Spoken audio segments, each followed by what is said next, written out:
What's going on, y'all? It's Jay Small Reviews here, back at it again with another video and bringing you guys the third and final recap from this large weekend of battles that just passed. And the last recap we're doing is the Mike Masters event. Now, Mike Masters had, I think it was a couple events, might have been one event, but it could have been two events last year with some pretty good names on it.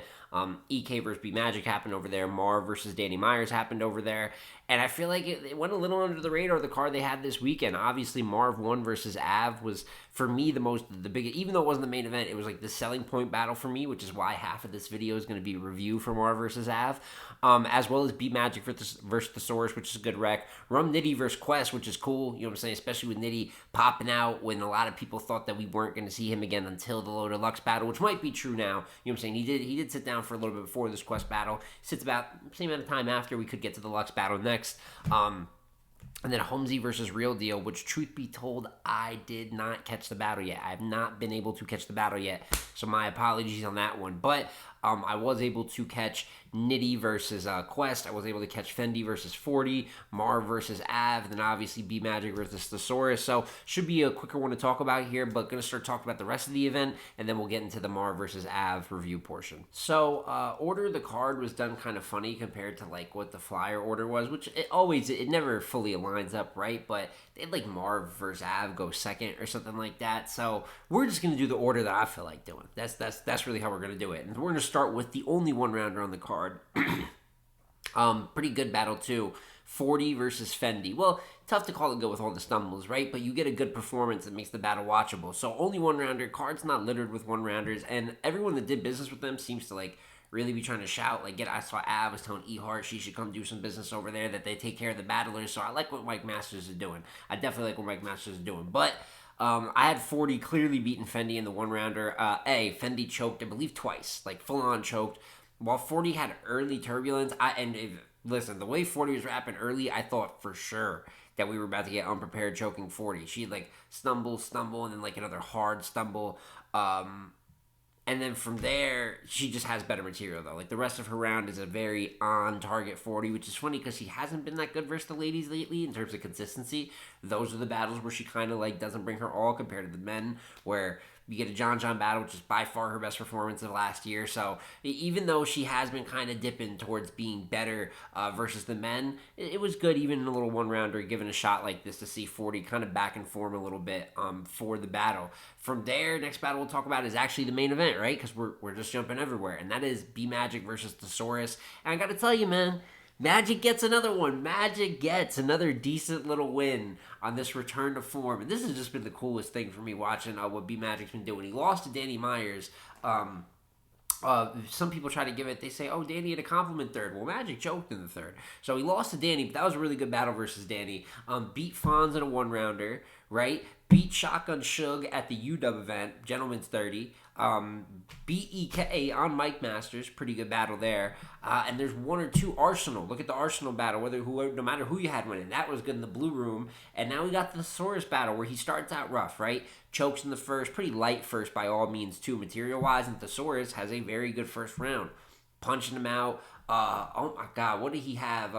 Couples therapy, they're trying to keep the magic alive. Ambulance, like couples therapy, they're trying to keep the magic alive. That is crazy. So he kind of whooped the magic in the first. But then from there, which is also a pattern for TheSaurus, so great first rounds, decent second, and then the third is usually his worst round. He writes downhill, he loses steam, while Magic was pretty consistent for the next two. They both had a mess up in the second, like a hard stumble. So not the cleanest battle, right? Not the craziest battle, but Magic second, material-wise, stepped up, cleared TheSaurus. Then the third, it's TheSaurus' worst round. It's actually B Magic's best round of the battle, probably the best round of the battle at that. Gets into his signature flow pockets, landing the back-to-back haymakers a little bit more. And that's the thing is, in Magic's, other older years, we'll say, the more he's been in battle rap, I think that some of his material comes off like jabs sometimes. Like, you can just tell when he's trying, as opposed to when he turns it up like in the third, that's when you get those glimpses of what makes Magic Magic. He's not just chaining with the flow. The bars are of that quality as well. Dare I say, sometimes when he's not trying, he pulls up with like outdated bars damn near. But that's not really what you've been seeing as much recently. And it's not the craziest, just like the Shug battle. It's more about him being more kind of clean and applied than his opponent, which is a funny thing considered how much his consistency has been critiqued over the years. But a little segment here to talk about Magic getting another clear win, this time versus a legend of TheSaurus, and he just keeps stacking them up, man. At some point when I'm naming all those battles, we got to really look at the fact that B Magic he's in form, probably the best he's been in the last like 5+ years. So shout out to Magic. And then from there, last battle to talk about, because I feel terrible I didn't get to catch Holmesy versus Real Deal in its entirety. But got to talk about Rum Nitty versus Quest McCody, which I think if it acts as a co-main event in a sense, or a co-seller for some people, but Nitty rounds, right? And then on top of that, Quest has another a battle here versus a top puncher. He battled Av. He did pretty good versus Av. I know that him and, obviously the battlers he's friends with are pushing that as like he clearly beat Av. I had Av clearly beating Quest. I didn't review it. I think I might have talked about it on the channel, though. I had Av winning the first and the third pretty clear that battle, but I had Quest getting the second. So he definitely put up a good performance in that, albeit I don't agree with him on the result of it. And he has another really good performance in this one. I like Quest's first in this battle a lot, and I think particularly the third, you can debate for Quest. Like, I'm not mad at anybody giving Quest the third round of this battle. But I did have Rum Nitty winning, and with one of the better performances on the card. Showed up in full form. There was no reserved, any of that. This is a really, really good Nitty. His first is probably his best round. When you all see, if you haven't, the Pez dispenser bar that he had, maybe the best bar of the event. I mean, pure room shaker, but he was wilding in the first and the second. I mean, two high quality Nitty rounds. So for there, I already kind of had him winning the battle going into the third, although Quest was good. Probably in terms of like solo Quest performances, top 5 I've seen Quest in terms of just him rapping. I just thought that Nitty was setting the bar a little bit too high for him. And then by the third, I mean, Nitty's third is good. It takes a bit of a dip. I'm not the biggest fan of Quest's third either, but it's just the one that happens to even out, I think, the most material-wise. So Quest lost a little bit of steam as he went, but he gave more than enough to give a respectable performance in this one. But I had Nitty 2-1, if not 3-0, definitely in the first two. Like I said, you could debate that third round, but they did their job, and they were the battle of the night. One of the best battles of this weekend, to be perfectly honest with you.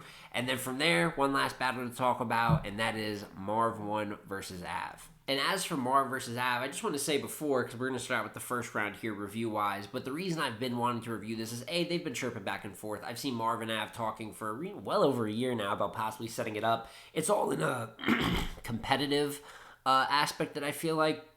These guys are obviously cool in real life, but it's a match that makes sense, and it's really all eyes on Marv for me on this particular run, this late career run. The I'm still not washed yet that he keeps saying. He's talking about how this is some of the best material he rapped in his career. He makes Cody last year. He put him on there, rightfully so. He had a good year. But the big thing for me is, how is Marv going to look versus these other top tiers? He hasn't battled too many. Particularly, you look at last year, I think Danny was the top opponent. We know how much Danny battles, although he's a respectable op.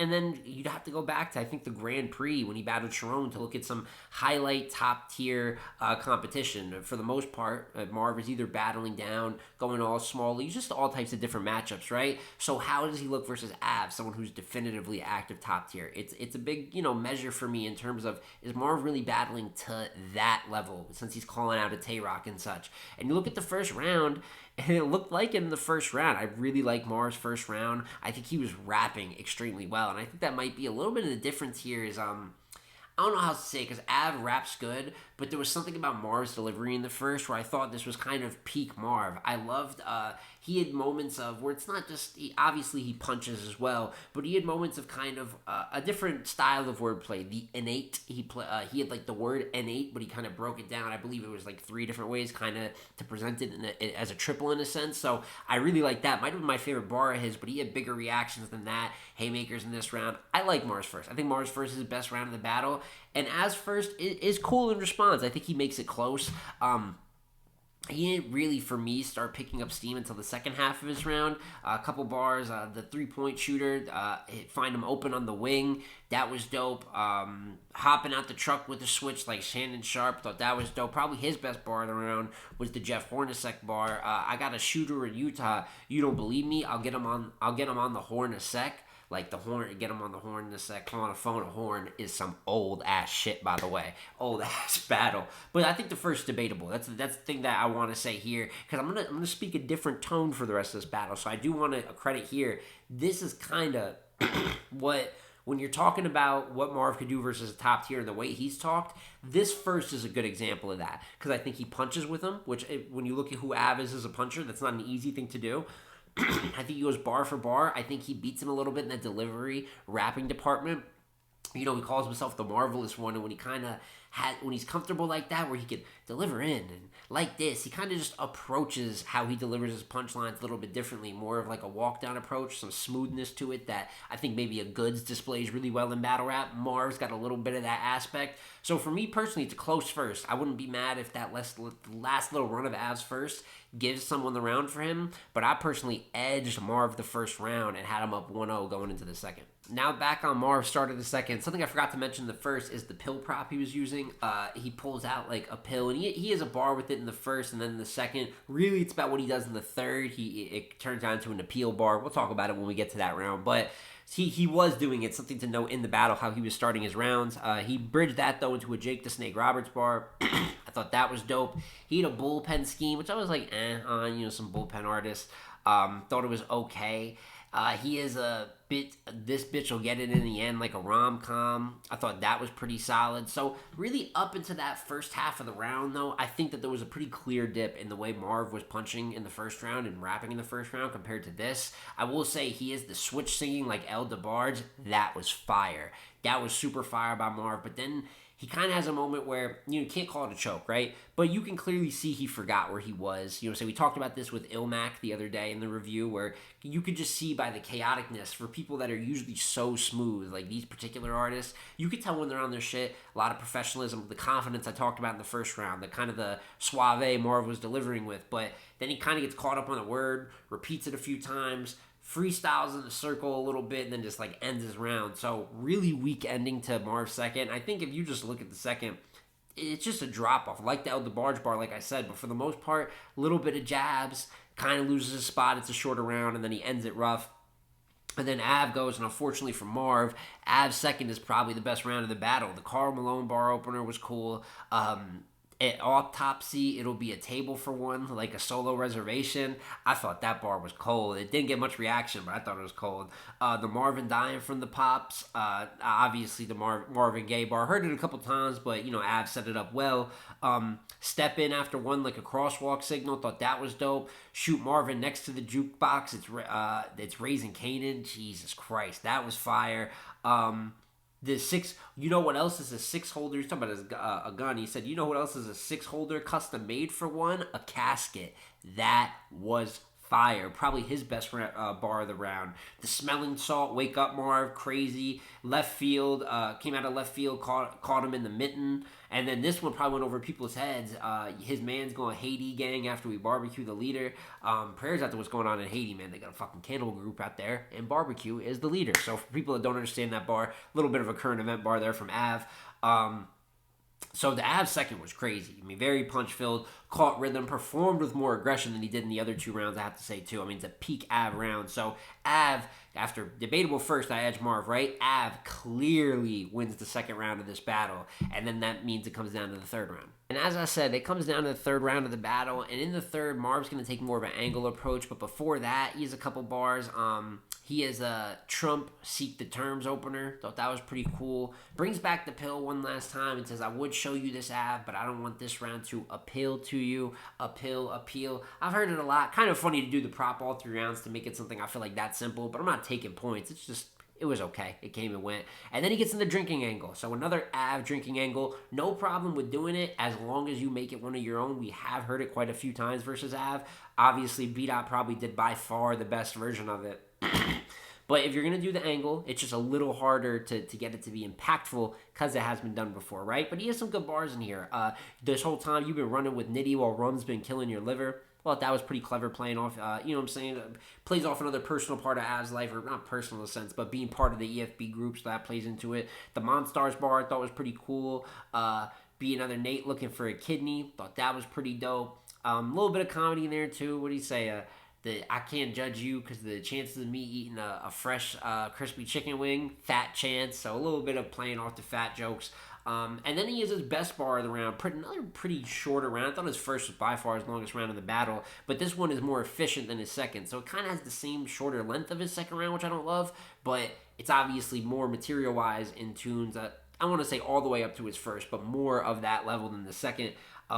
He's out in you're out in Utah with the yellow eyes shooting. This don't feel like the Last Dance. Obviously, anybody who's seen the pictures of MJ knows that brother be walking around with some yellow ass devious eyes. So kind of the wrap around the Michael Jordan bar. I like the way he ended that. Also tailored to the Utah situation. So I thought Marv had I like a bit of a longer round here, right? And I've heard better versions of the angle, but I don't think it was a bad round by any means. I just think it was solid, decent, and then it leaves the door a little bit open for Av in the third, though. And I thought that Av, while it's not as good as his second round, was able to kind of like punch through that gap, that margin material. He starts out with the One True Love bar. Thought that was cool. How the Expect the Floss bar, I thought that was solid as well. The Strike one, the first swing of miss, I thought that was pretty dope. I thought that one was one of the better ones.